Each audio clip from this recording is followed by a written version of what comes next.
Hey, everybody. Welcome to another episode of Outer Sounds. We're here with Joshua Abrams today, and we have selected his album Represencing, which was originally released in 2012 on Aramite Records, but was recently reissued on Agira. And we're happy to have Joshua here and talking to him. How you doing, man? I'm good. Good.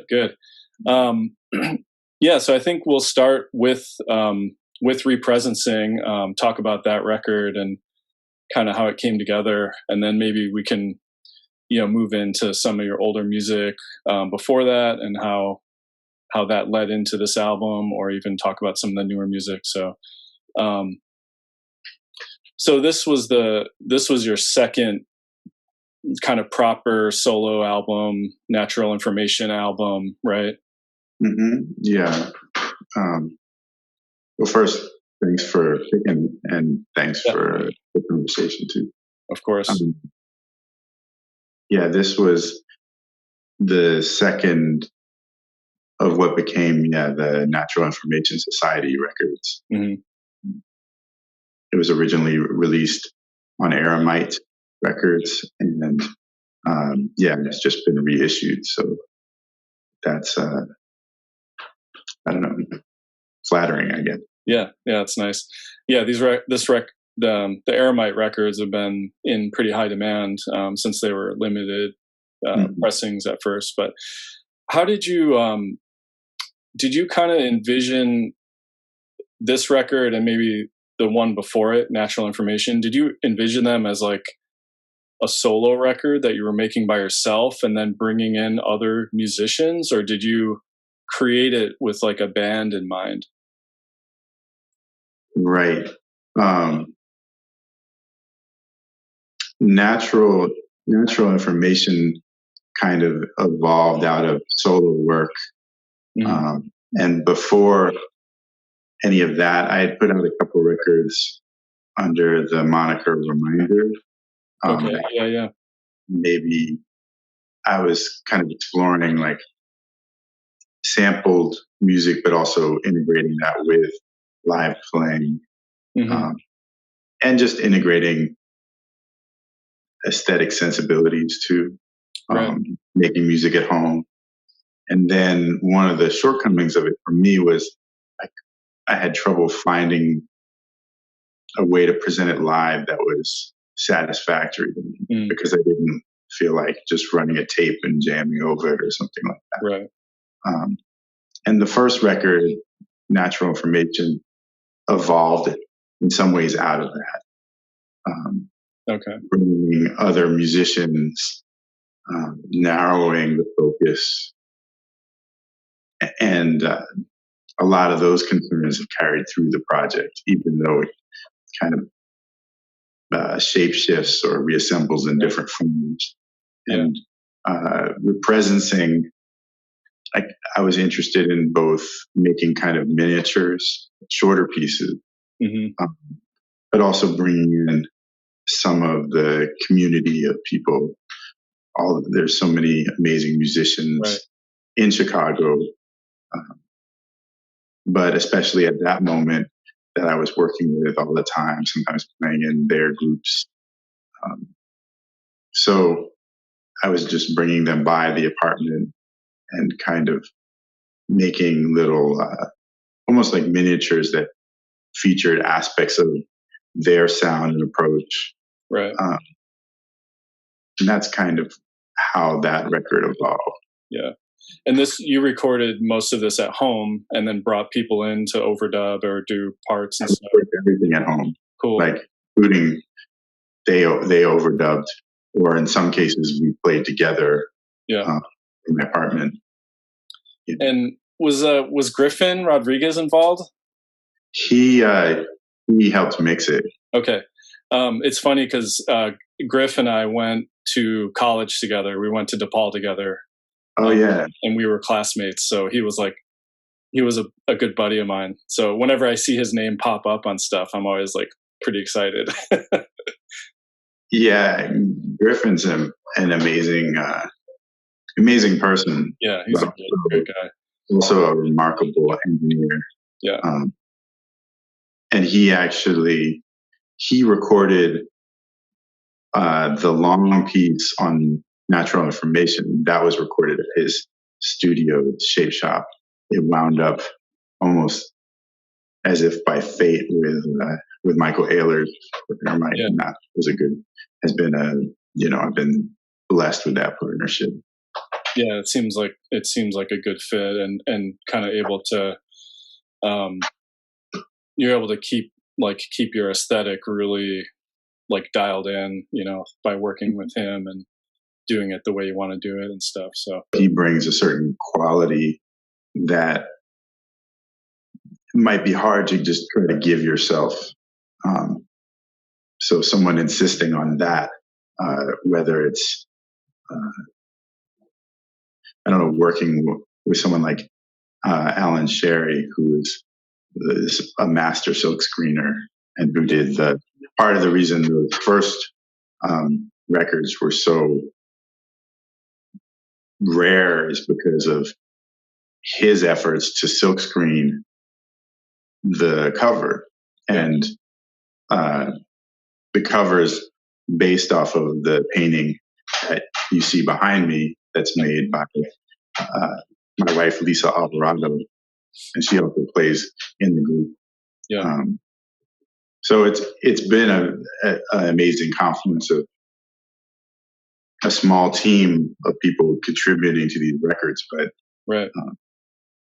And to Michael's credit, he's very fastidious about the quality of the records themselves, the quality of the sleeves, the quality of the pressings. Yeah.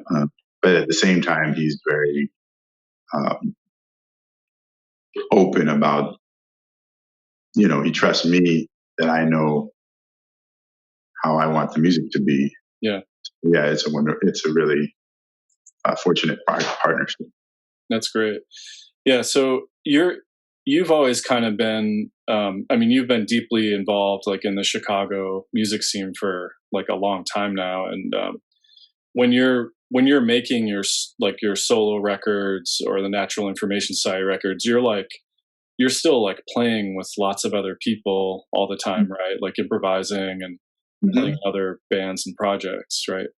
Yeah, things have gone kind of, there's ebbs and flows of all that, but for sure. And to me, that seems like an ideal. It's not like, oh, I wish I just did one thing. Oh yeah.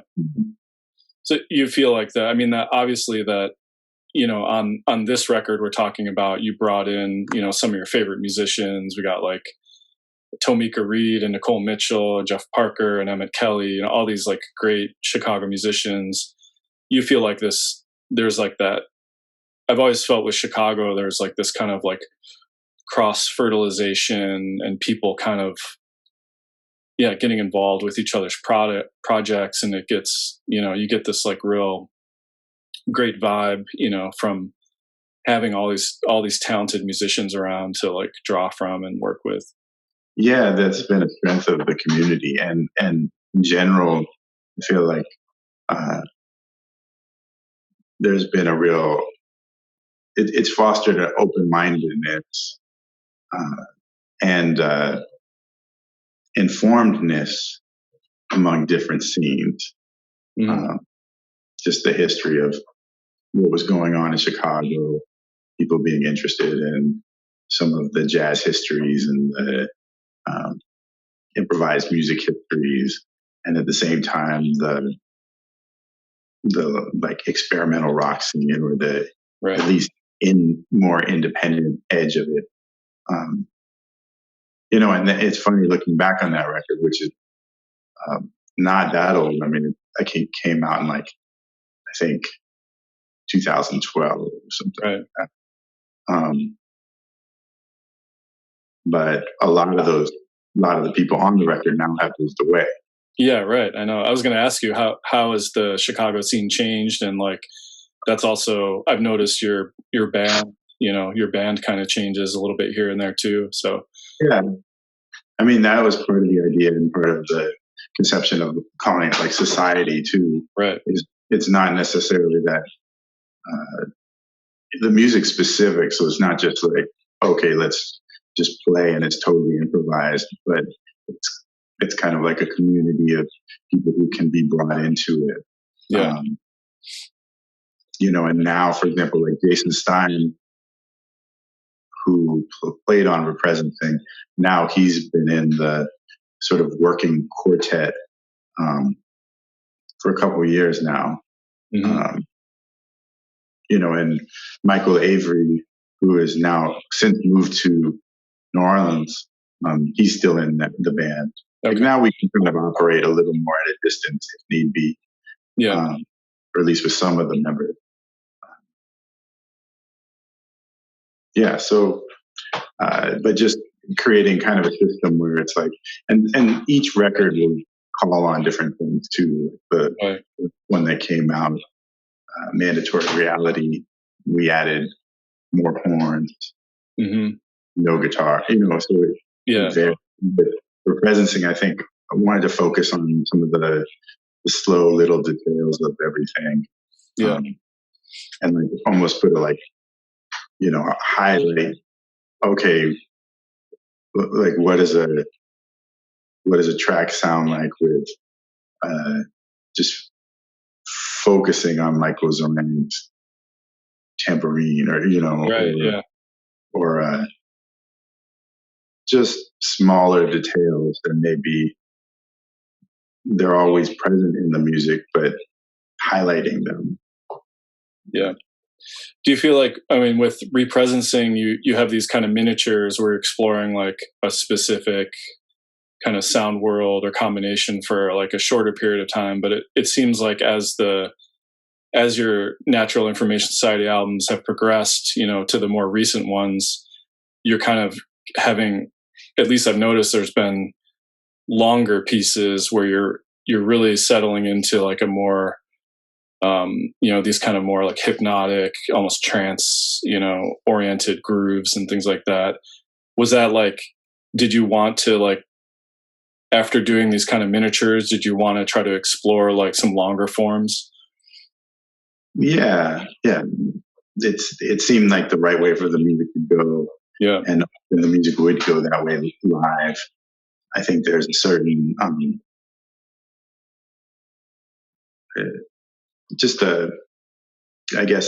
confidence to commit to just, okay, this record's just going to be sort of one space or two spaces versus feeling you need to have more variety. Sometimes the variety can be good, but I guess lately it's nice to, whether it's through several pieces or through even just longer pieces, to kind of sustain something and then have many differences within that world. Right. But, let it unfold over time. Yeah.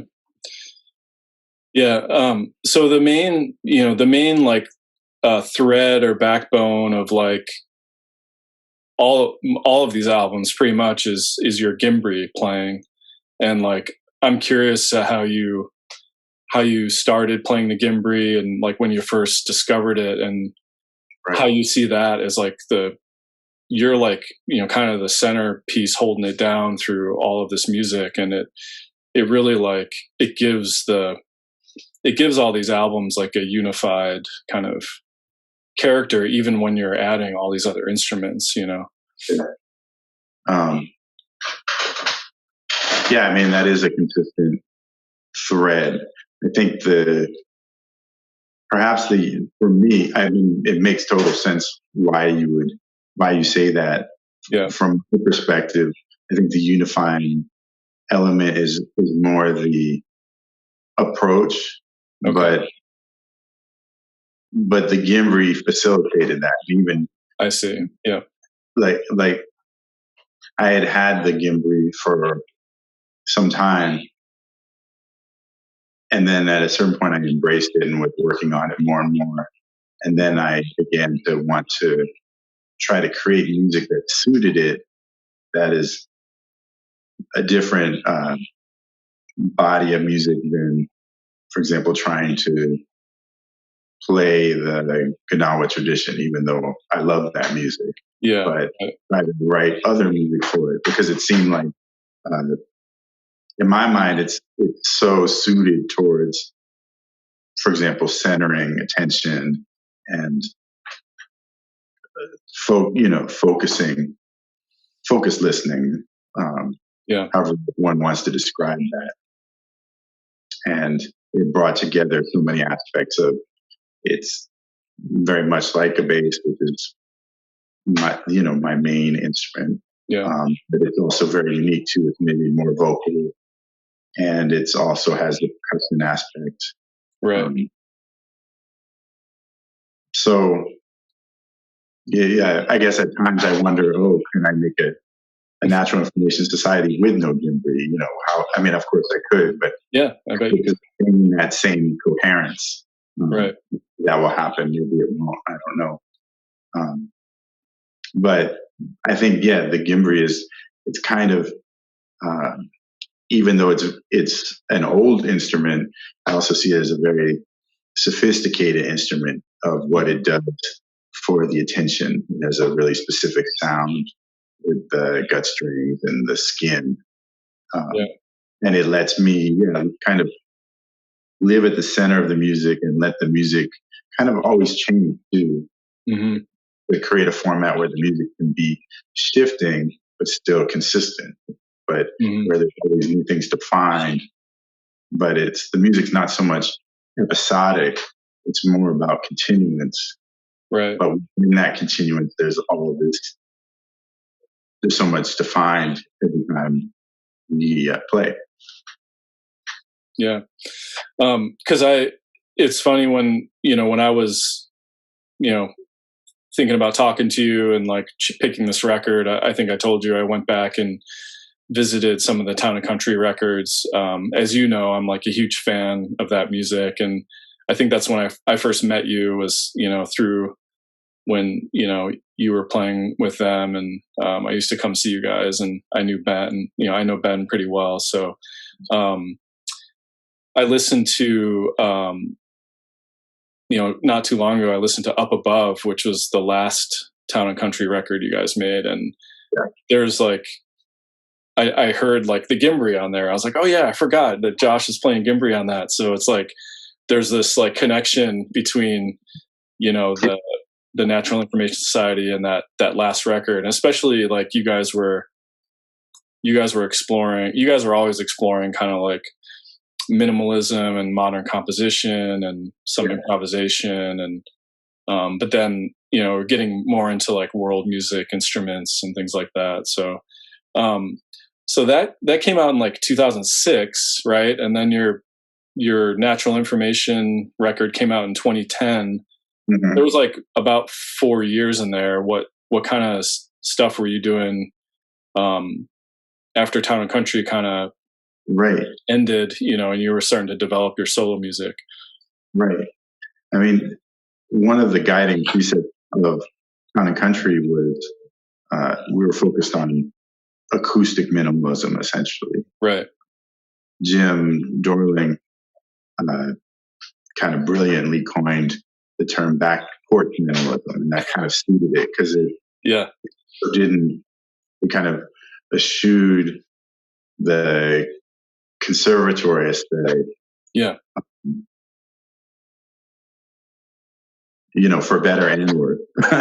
And but that was cool. Just that there could be that loose, raw thing, and we connected with now more and more reissues of earlier minimalism are coming forth, so it's easier to find it, and of course hear it on the internet too.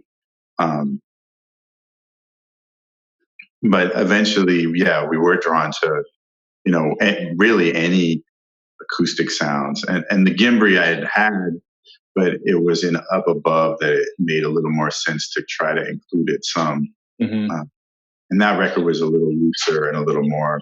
We also did some home recording. Yeah, that was like a more psychedelic record, I feel like. Yeah. I don't know, or that's the way I see it. But I've never listened to that in some time. Yeah.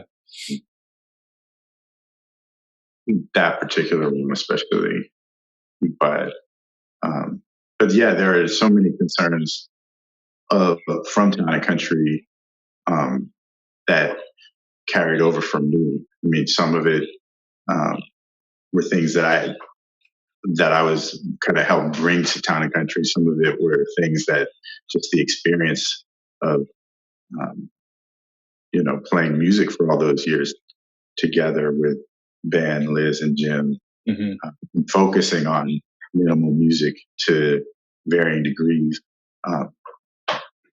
That definitely continued and plays out in Natural Information Society. Yeah. And like, I credit, Jim brought the harmonium voice into Town and Country, but I definitely fell in love with that sound, and ultimately that became a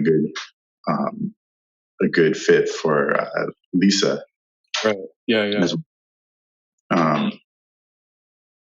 But to answer that question, in between, a couple things. I mean, I was on tour a lot at that time. Even towards the end of Town and Country, I was on tour a lot with some different groups. So that was part of what was going on. But also, there were other solo musics. There was that Reminder project that I mentioned. Maybe 2 records came out in that time period. Yeah. I forget, maybe maybe that was before. I put out a couple of records on a label called Lucky Kitchen. Those might have been before. So there was always that interest too, but sometimes it's time. And then I was developing this as well. And I think if you hear that, the second Reminder record called West Side Cabin, but towards the end of that, like especially like the last couple tracks, also point to where the Natural Information is going. And then I made it and kept working on it in different ways. Like I was playing some shows with, sometimes with Nori Tanaka, great drummer, and sometimes with Emmett, sometimes with Frank, like different versions of these things were happening. It was, I don't know when the record was finished, if it was like done in 2008 or done in 2009. Oh, okay. Yeah. But it had been percolating, I guess. Yeah. Yeah, that's interesting. I mean, I definitely see the connections there, and it's fun to kind of trace things back to those those records for sure. Yeah, so I want to talk about how have you seen how have you felt like the Natural Information Society records have like evolved or progressed, or do you just kind of see it as like a vehicle to like explore like new ideas and try to compose new things for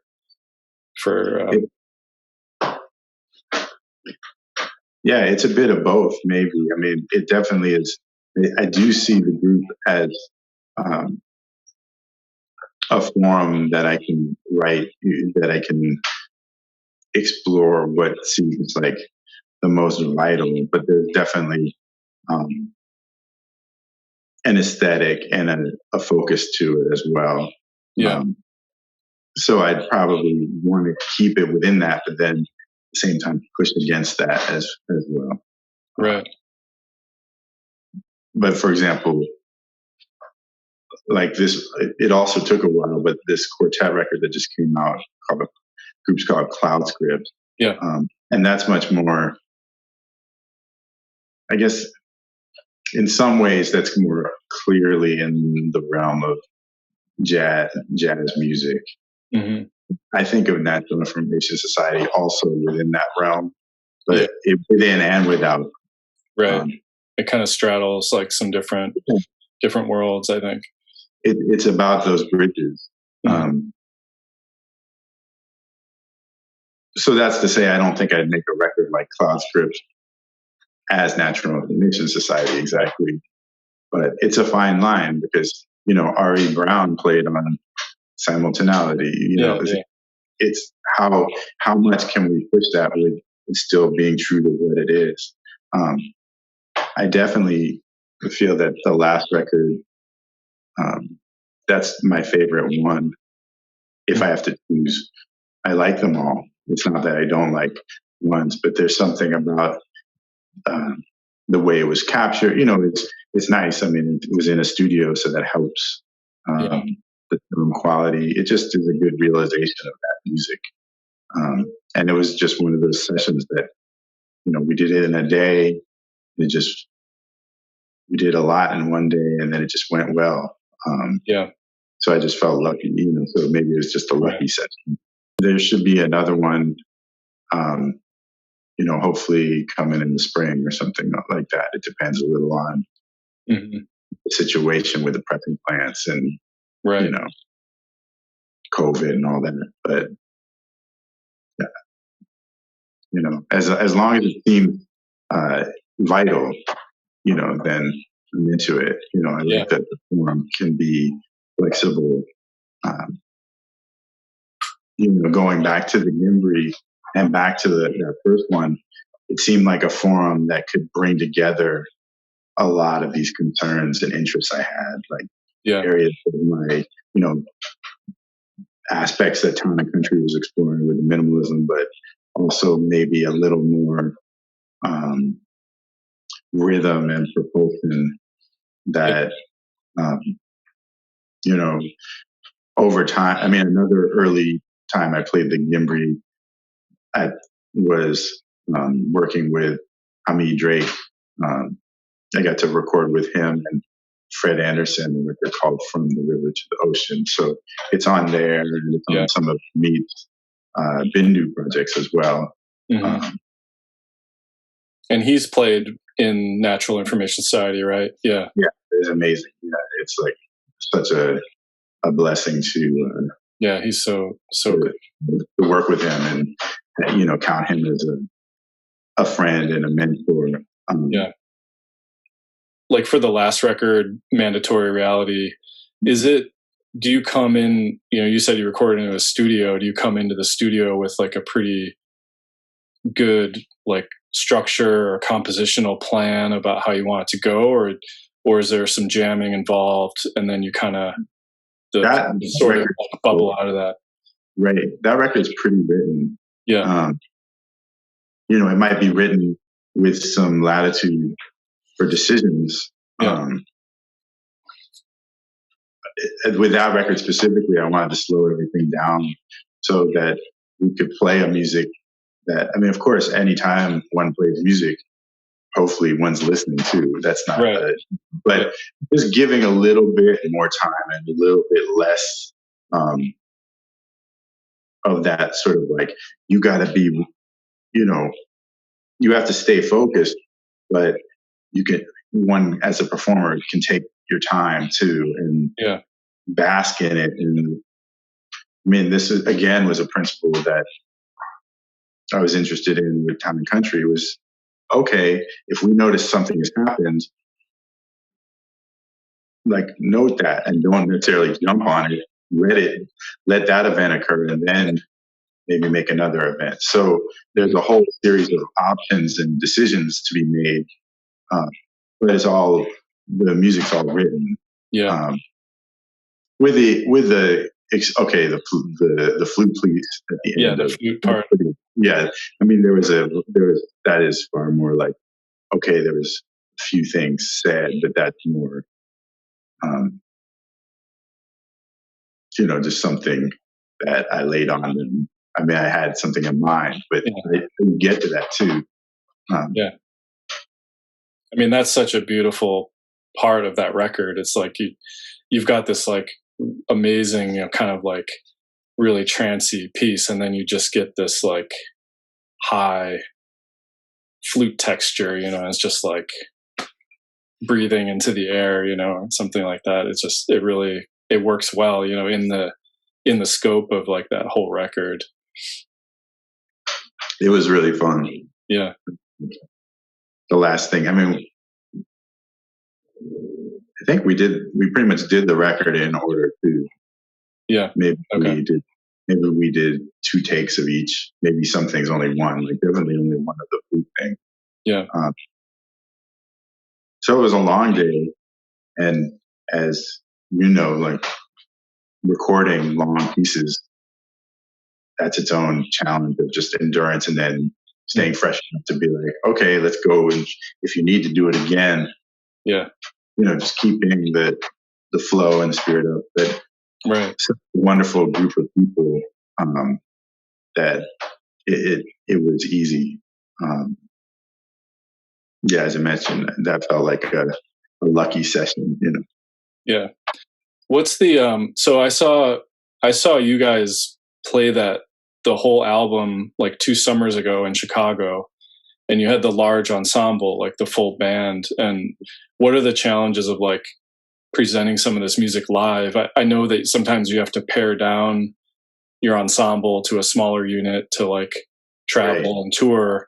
But then you have, sometimes you have the luxury of like, all right, I'm going to bring everyone in and do like the full ensemble pieces too. So far, we've only done to do that maybe just twice. What was good, I guess, one thing that wasn't rough with that record was that the club in Chicago, the Hideout, offered a residency. Where they asked me to come present something every Tuesday. And for the first set, it would always be something different. But for the second set, we worked on the piece Finite. I think I saw you at the Hideout too. And then the concert. So that was kind of workshopping too. Yeah. And then, I'm so glad you heard that concert in Chicago at Constellation, because that really was the one time that everyone on the record played that piece. Right. Maybe ever, besides the recording session. Right. So, that was really fun to just be like, okay, let's play the record continuously. See what happens. So what have you been doing during this whole time? I mean, it's crazy. It's been almost like a year, basically since the COVID and lockdown. And I know you spend a lot of time like playing live and playing shows and stuff. So you've just been like hunkering down at home with your family and like working on music and stuff. A lot of that. I guess we got back from tour right at the end of February. Like we just missed, and then, since then we've pretty much been here. I've been, working on music, and I've been lucky enough that Constellation has done a bunch of shows. So I've actually played more than many. I feel fortunate for that. Sometimes they're live streams. There was a period in the summer where even they had a way of socially distanced audience. Mm-hmm. But I've also, I guess, work-wise too. Like I write some music for documentary film. Yeah. And so I've been working on that, and I can do that here. So that's also been fortunate. And then also just working, like Lisa's had she's had one show that we set up over the summer in New York, and a painting show, I should say. Yeah. And then she has another set of work that's gone out and is in Glasgow now, and I think that will happen in February. I also want to thank Aguirre Records for reissuing those records, because for obvious reasons, but it's so cool that they are interested in doing that. Right, that's great. I was in touch with them. I got the initial. I sent out the initial batch of these records already to the subscribers, and then I'm getting a smaller batch to send to the rest of the subscribers, like I think early next week. So I'll finally have all the copies out, by the end of the month. But they're great, and like I was telling you, I think people are really psyched that these records are available again on vinyl. Yeah, it's cool. It's interesting how that works. Yeah, you never know, right? It's just right. Yeah, totally. Some sort of thing about scarcity, then it's like, oh, okay, it's I know. Yeah, but no, I definitely appreciate their support as well. Yeah. Cool, man. Great. All right, man. Good talking to you, and I'll catch up with you again soon. Sounds good. All right. Take care. Bye-bye.